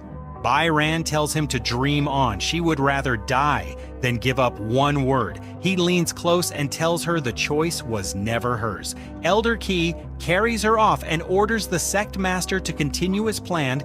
The sect master tells someone to tail him, and the answer comes back fast. Luo tracks the yellow streak from behind a boulder and wonders where Bai Ran goes. She asks the empty air whether Shen is truly dead. Then her face hardens. She needs one opening to pull Bai Ran out, and she is about to get it. Deep in the forest, Elder Qi tells Bai Ran to hand it over, since he is not kind to women. She refuses again. He brags that the realm will belong to Diqing, Shangding first, then admits nobody gets the place he promised. Bai Ran calls him a monster and swears his sect will perish for what it does. He laughs that she curses as elegantly as the rumors say. Elder Qi says the listener ran off to report, and Bai Ran looks lost. A dark robe cuts into the clearing, and a calm voice calls for Master Bai. Shen tells Bai Ran she spent too much power and starts healing her. Above them, Luo drops in with a gold blade, screaming at the pervert to let go. The strike meets two raised fingers and the gold light bursts apart. Shen glances up at his attacker and asks if it is really her. Luo freezes and gets his name out twice. Shen works out a second tail, followed him unnoticed, and decides she cannot live. Bairan throws herself at his back and clamps on. She sobs into his robe that he is not dead after all. Luo wipes her eyes and says it far more quietly. Shen apologizes. She came to save Bairan instead of helping Diqing, and he still cannot let her leave.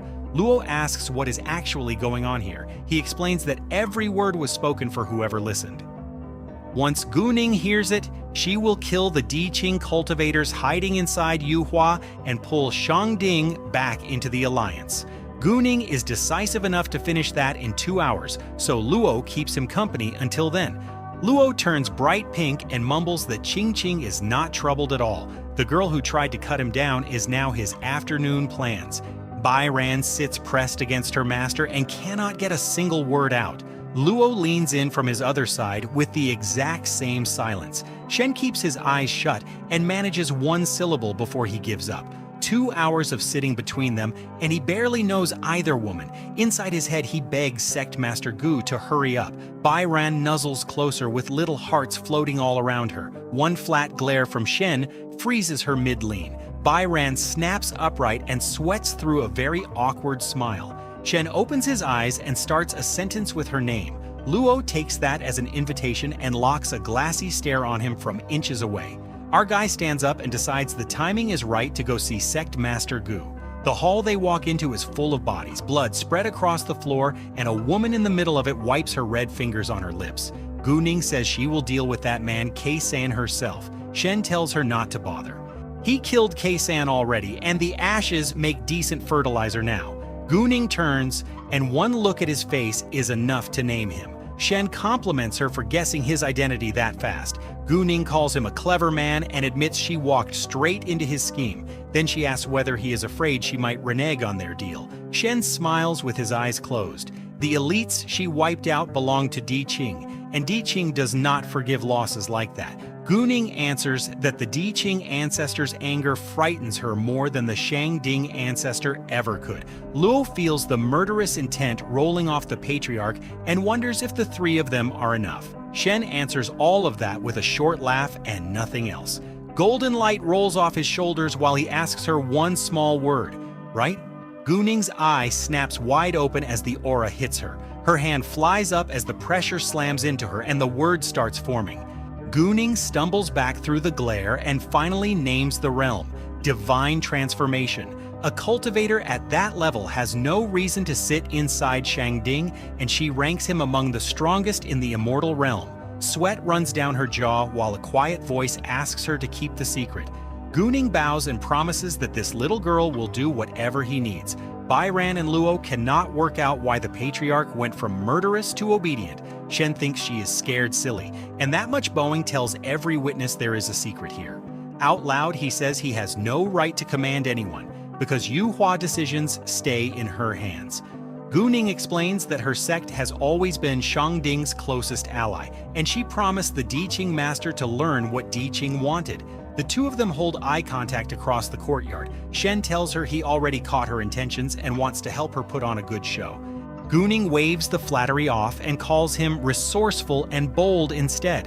Luo and Bairan trade a look, completely lost about when this plan was ever made. Shen announces that his visit has achieved everything it came for. Guning stammers out a yes and a no before telling him to take his time. At the gate, Shen tells Luo that she does not need to see them off. Luo mentions that Qingqing talked for ages about his meeting with the immortal Miao, then asks him to stay one more day. Shen answers with a line about duckweed returning to the sea and leaves the rest to fate. 2 streaks of light shoot out over the gate while Luo watches them go. Luo repeats the second half of that poem to herself under the falling petals. Up in the sky, Bairan asks whether he wrote those words himself. Shen says no. Then she wants to know when he arranged this whole play with Guning. Shen sighs, and Bairan immediately demands to know why. He leans in close and tells her that few fairies are as simple and lovely as she is. Bairan fires back that she has no simplicity in her, she just finds all of this far too coincidental. Shen asks what is left once the simplicity is gone, then answers cuteness. Byron can barely form a sentence. Our guy grins and decides his disciples are simply too outrageous for any master to handle. The one flying beside him is not done asking questions. Gray-robed disciples sprint in, shouting that Shen and Byron are back. The pair walk in off the river path, and a disciple asks what happened. Another one blurts it out. The Grand Elder's jade tablet cracked, so he is declared dead. Byron says she would not have come home alive without Shen. The sect held 2 perfected gold stage experts, and one is now gone. The sect master drops out of the sky and asks what hit them on the road. Byron names the Daiqing ambush and credits Shen with keeping her alive. The old man's face twists. Dongming Pavilion and Yu Hua sect back Diqing, so he cannot move. Shen says Yu Hua's own sect master will fully support Shangding now. The old man jerks upright. His report claimed Yu Hua had already colluded with the enemy. Shen explains that Elder Gu personally killed the Diqing elites. The sect master credits him with locking Yu Hua in and offers a treasure or elixir. Byron gives her share up. The effort was Shen's, so the reward should be too. Our guy asks only for the sect library since he needs new spells. The old man laughs. That room holds 100 basic spells for foundation building kids, and Shen already walks in freely. Shen switches topics and asks whether Yanyan has come home yet. The sect master strokes his beard. She found a relic and condensed her energy. Shen keeps his face flat while his head races. The plot is running early. Yanyan sits on a branch under red leaves. She hit foundation building in 3 years, then packed 100 years of cultivation into 6. Shen recalls the rest. She takes the seat after the old man dies, and the main character gets a white bone puppet from a demon bone relic. The problem is Cheer. She is still a child at key refining, so he has to grow his disciples fast. He warns the sect master that a large war is coming between the 2 alliances. 2 against 2 makes the disciples fighting foundation the deciding piece, so he asks the old man. Shen points at the dead vine swamp, where the snakefish beasts suit disciples and golden stage ones suit elders. The sect master sets the clan trials 7 days out and sends the pair to rest. Sunrise breaks over the tiled roofs of Airby Peak. Shen tells his disciples the trials start in 7 days, with a lesson every morning. 3 of them up front snap back a yes master. The 2 younger ones chirp that they understand him perfectly. Inside his head, he admits the novel wrote all of this as padding. He coughs and wonders what good thing he supposedly just said. Light explodes off every disciple at once. They stare around in blank shock. Golden pillars swallow the group, and one girl screams that strange knowledge is increasing. Shen covers his face while a small disciple cheers that she understands everything. He tells her flatly that she does not. Since they jumped straight to absorbing power, he gathers heaven and earth energy over the peak. A wall of gold tears the sky open and floods the mountains below. Question marks pile up around him. This result was not the one he wanted. The Tao rhythm upgraded that formation, so he pulls a low-level fireball to test the same trick. A small flame sits in his palm, barely wider than his fingers. Shen calls it a weak chicken, since fire clashes with him worse than any attribute. He feeds Tao rhythm into the spell, and dark energy curls around the flame. The fire shoots up past his head. Even our guy says, "Whoa." He grins and decides to add a little more. The fireball swells into a small sun above the peak, and Shen goes stiff. He cannot let go of it, or the top of his own Airby Peak comes off. Shen sprints past a startled disciple. No fire attribute means no absorbing it back. He stops on a bare ridge. Every direction is Shangding land, so any throw ends in disaster. Mountains Descend comes up next, and he wraps the fireball inside it. The blue seal cannot hold, so he pours Tao Profoundness into that spell too.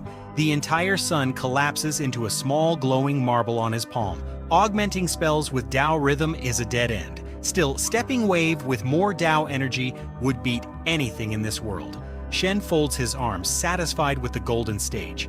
The trials arrive in 7 days, and his disciples already broke his lesson plan. Shen strolls out to check how his disciples' cultivation is coming along. Xuanyu's eyes snap wide open in the middle of her training. Energy spirals off her body, and she jumps up completely rattled. She broke through to the 7th stage after 2 years stuck on the 6th. Shen tells Xuanyu she wears her learning lightly, and her road gets smoother from here. Xuanyu drops straight onto her knees on the stone and thanks him. He asks her to get up since a kneeling student makes him uneasy. His whole face goes red the second she rises in front of him. Shen quietly rates her waist-to-hip ratio from behind like a total creep. Xiaoqi stares at him across the yard and says nothing at all. Xiaoqi tells Shen she should crack the 6th refinement stage tonight. He pats her head and explains that a higher realm soaks up spiritual energy. Shen hands her a ball packed with fire spirit energy to cultivate from. She latches onto his arm and calls her master the best. Yueli watches from the side and decides junior sister is getting all the favors. Shen admits the gift was unfair and wonders what the others should get. Yuling launches herself off the ground and demands a treasure too. She slams into his chest at full speed with a happy scream. Yuling blinks and asks how she jumped that high in the first place. Shen holds her up and tells her to work on controlling spiritual energy. Yueli points at his mouth because blood is running down his chin. Yueli offers her own services while a hand settles on her hair. He coughs up more blood and begs the whole group to act like human beings. Shen turns around and finds a visitor waiting on the path with a kid. The visitor says she brought Weixin over to listen to his teaching. She backs away fast, and Shen swears the whole scene was a misunderstanding. The trial board goes up, and first place takes a high-grade spirit treasure. The disciples hit an odd rule about the Centennial Snakefish King. Killing it wins a private lesson with Shen, and Yanyan overhears every word. The patriarch repeats it back. She wants to rank down and enter the trials. Yanyan answers that a sect disciple naturally wants to compete. The old man points out she is golden core already, far past foundation building. Yanyan asks him to stop digging because this matters to her. He sighs and has Zhengtang add her name to the roster. She calls out to him again and he asks Yanyan what she needs. Yanyan swallows whatever she wanted to say and goes quiet. She says it was nothing and excuses herself from the hall. Outside the doors, Yanyan lets out one long, heavy sigh. The sect is the patriarch's life work, so her confession waits again. Walking off, she plans to prove she is not chasing first place. Day 7. The trials run half a month and the disciples line up for spirit plates. 2 of them spot someone on the road and ask which immortal that is. A third snaps that it is senior sister Yanyan, the patriarch's own disciple. The crowd remembers her, foundation building in 3 years and golden core now. Shen knows her from his book. Yanyan is a crush of the real lead, Xiaoqi. In his story, the 2 of them went to the Demon Bones ruins together. She fell for Xiaoqi there. Xiaoqi is a girl now, so Shen shrugs and blesses it. Yanyan takes her plate and the disciples panic about losing first place. They also wonder why senior sister Yanyan keeps staring toward Airbai Peak. She walks up the road and greets Shen with a formal bow. Shen waves the formalities off and reminds himself to charm the female lead. Xiaoqi and Yueli size the guest up and rule Airbai Peak business off limits. Shen panics inside because Xiaoqi needs Yanyan for the Demon Bones ruins trip, and his own disciples just declared war. Shen walks out onto the open field with Yanyan a few steps behind him. The gray-robed disciples spot the 2 of them and start whispering right away. Shen looks her over and admits to himself that Yanyan is a stunning woman. Yanyan thinks the rumors undersold him. His face really is one of a kind. Cheer grabs his sleeve and asks Yanyan straight out why she is even here. Shen pats Cheer on the head and tells her to stop being rude and learn from her senior. Cheer cannot believe her master called her rude over this celestial pride. She decides Yanyan is just another girl hooked on her master's charm. Yanyan jolts, covers her mouth with a gloved hand and turns bright red. Yanyan says she entered the trials only for his lesson and asks for it again. Shen freezes where he stands and cannot get a single word out. The crowd loses it and starts arguing over whether their senior sister is still pure. Yanyan wonders how this went sideways when she only wanted first place. Our guy panics inside because the villain who steals the hero's girl dies first. Yanyan waves both hands and tries to explain that she was not clear. She tells him she only wants his teaching, not the trial or the ranking. Shen sweats through the silence while the crowd calls that very direct. Cheer throws her arms out in front of him and tells Yanyan to back off. Yanyan taps her chin and asks if the junior sister means to take her place. Cheer says she can find it faster without begging anyone for attention. Shen raises a palm and reminds Cheer that Yanyan is on their side. Yanyan fires back that actions speak louder, while Shen sweats between them. Yanyan smiles and offers a bet on who finds the Centennial Snakefish first. Chire grins and claims the right to set the stakes herself. She points a finger and demands Yanyan call her master if she loses. Shen's smile locks up as he watches his own title get gambled away. Two disciples in the crowd freeze and the answer makes it worse. Yanyan accepts on the spot and Shen coughs blood at the answer. Yanyan excuses herself and walks off while Shen reaches after her. Cheer asks him not to be angry and Shen tells her Yanyan is a good person. Cheer bursts into tears, calls him a big dummy and says she is ignoring him now. Shen insists he only wanted her to stop misunderstanding Yanyan. Cheer sulks that Yanyan is only a bit pretty and not worth defending. Three of his other students watch the whole argument without saying anything. Shen sends them off to collect their own spirit plates together. The withered vine swamp sits in the cold north and almost nobody goes near it. Refinement stage cultivators push energy into their feet to stay on the surface. A group of them sprints across the flats without breaking speed. One of them drops straight through because the mud hides deep water underneath. A huge yellow shape lifts out of the murk right behind him. A snakefish bursts from its nest, opens its jaws, and coils around him. Cheer tells her senior sister that outsiders cannot meddle with Erbai Peak. A snakefish rears up ahead, and one of them shouts a warning. One girl stomps the surface and freezes the whole pool solid. Three more snakefish burst through the ice, and these are still the easy ones. Cheer swings a heavy cleaver and cuts the first one clean in half. She spins through the air and takes the second one down on her landing. Cheer checks the kill and finds no inner Dan worth carrying home. Her sisters warn that the stronger snakefish deeper in are too much alone. The smallest of them announces she is already hungry, which nobody expected. Another one freezes the water so the team can rest since the trials run half a month. Far above the marsh, a rival group notices that Shangding's sect just went in. Their leader smiles and orders an ambush before the girls ever notice them. Yuling drops onto a rock in the middle of the woods, starving. Then a smell hits her nose and her eyes snap wide open. A small blue plant sits in the grass a few steps ahead of her. The stalk turns out to be spirit grass, and Yuling says it out loud. The junior disciple grabs her arm and yells that the grass counts as points. That warning lands too late because the stalk is already in her mouth. She bolts down the path while the others shout at her to stop. Further along, she plops down and holds up a second stalk. The other two watch from behind and call it a very lucky day. Her nose picks up the smell again and she perks up.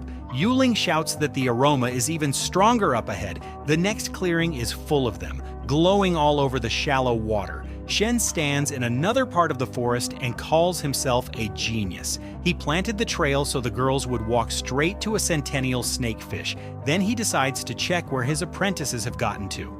Yuling raises two fistfuls of the stuff and beams at everyone. One of the disciples frowns and says the grass is far too easy to find.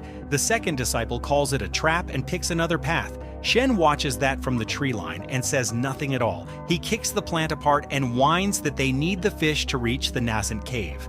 Then his rant stops halfway and his head turns. Shen catches the scent of a battle in the air. Up ahead, a swordswoman called Yanyan swings her blade under a burning gold dragon. Her face is tight and sweat runs down her cheek. Yanyan spins low and drags the dragon around with her. An attacker lunges at her back and forces a pained grunt out of her. Their blades slam together and lock right in front of their faces. A second man drops in from above with his sword already swinging. The third one grins because he thinks she is finished. Yanyan answers by pulling the gold dragon up behind her. The dragon opens its jaws and roars straight into them.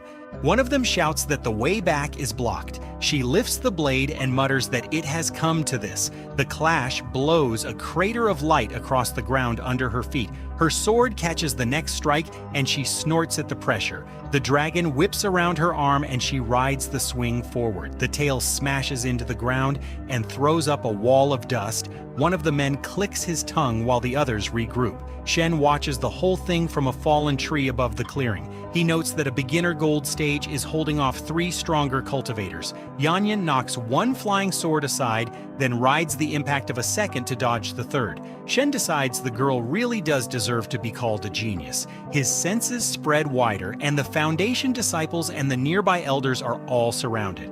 Worse than that, a gold stage cultivator is heading toward Yueli. Shen's face goes flat as the pieces line up in his head.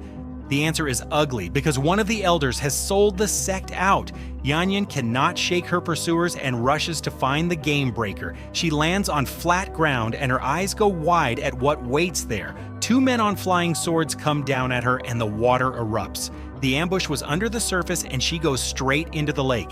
Yanyan drives her glowing sword down through the dark water. A bare hand flicks the blade aside and her full strength does nothing. The hand fills her vision and she wonders if this is the end. Then an arm in a dark sleeve hooks around her waist. Her eyes fly open and she blurts out one shocked word. Shen tells her to hold still because his escape technique barely covers his own body. He just walked into an ambush with no room left to dodge. Shen keeps his arm locked around Yanyan and says the first job is getting her out of here. Shen asks whether she has a private way to reach the patriarch. Yanyan says she cannot hold a real talk with him, only push short messages. Shen tells her that is fine and to send word that she is alive, and she agrees. Her gloved hand lifts a small golden tablet until it glows. Yanyan concentrates on the tablet, and the message goes out. Shen keeps his eyes on the road ahead and stays quiet for a while. Her voice pulls him back, and he turns with a puzzled what. Yanyan calls him master and admits one part of this still confuses her. She wants to know why the patriarch even needs to hear that she survived. Shen answers that the attack on her was bait to draw the patriarch out. Yanyan turns her head and asks what makes him read it that way. Shen points out that her distress call went out, yet no gold stage elder came. Yanyan confirms that nobody answered it. The elders around her are pinned down as well, and this whole trap targets one unfinished disciple. Yanyan works it out because her death would bait the patriarch, and Shen agrees. She thanks him for the save and asks where they are headed now. Shen says the other disciples were hit too, and he wants to look at it himself. He is not going to like what he finds. Hair snaps in the wind while green leaves fly past it. The lookout of the group whips her head up and stares at the ridge. She shouts that someone is coming and orders everyone on guard. A grinning man lands above them and calls the group Refinement Stage Dolls. His palm packs a white core while red fire tears across the sky. He screams, "Die," and the blast drops straight at the lookout. Xuanyu jumps in front with a huge shield and orders the seniors and juniors back. Behind the gold rim, she plants her feet and waits for it. The intruder sneers that a refinement stage should not dare block him. Xuanyu skids backward with her arms shaking and the shield still holds. She slams down onto the platform and the wood splits under her boots. A yellow blast rips the ground open right behind her. Yanyan watches from the air and asks if a refinement stage really blocked a gold stage hit. Shen knows her four spirit roots grind spiritual power down layer by layer. The intruder laughs about her treasures and offers to spare her if she serves him. The Blade Disciple lifts her weapon and warns him her master is coming. He grins back and says he wants to see what flowers these girls turn into. Shen watches all of it from above and lets out one flat humph. The intruder's grin drops and sweat runs down his cheek. He wanted to know who their master is and he is about to meet him. Golden chains wrap him in the air and he shouts that he has been suppressed. He falls out of the sky and finds that his body will not move. 3 pairs of eyes light up at once, because this is the opening they wanted. The lookout pushes her palm forward and strikes first. The striker drops head first down the blue trail after him. Her boot lands clean, and his body flips away over the trees. A curved blade rips across him while both of them are still in the air. The next kick lands with a bang, and gold sparks burst off his side. He screams "Stinky Brat" and burns his spirit clothes to ride out the wave. The Blade Disciple calls out Cutting Spirit Wheel and a gold ring opens. The intruder feels that dodging that ring still ends with him dead. The wheel cuts into his back and blood sprays through the light. He howls that he will tie all of them up and cripple them slowly. Another cut opens him up and he coughs blood into the air. The Blade Disciple stands over him and finishes the line she started, because her master is here now and he has no chance to run. If you made it this far, subscribe and drop a comment. See you in the next one.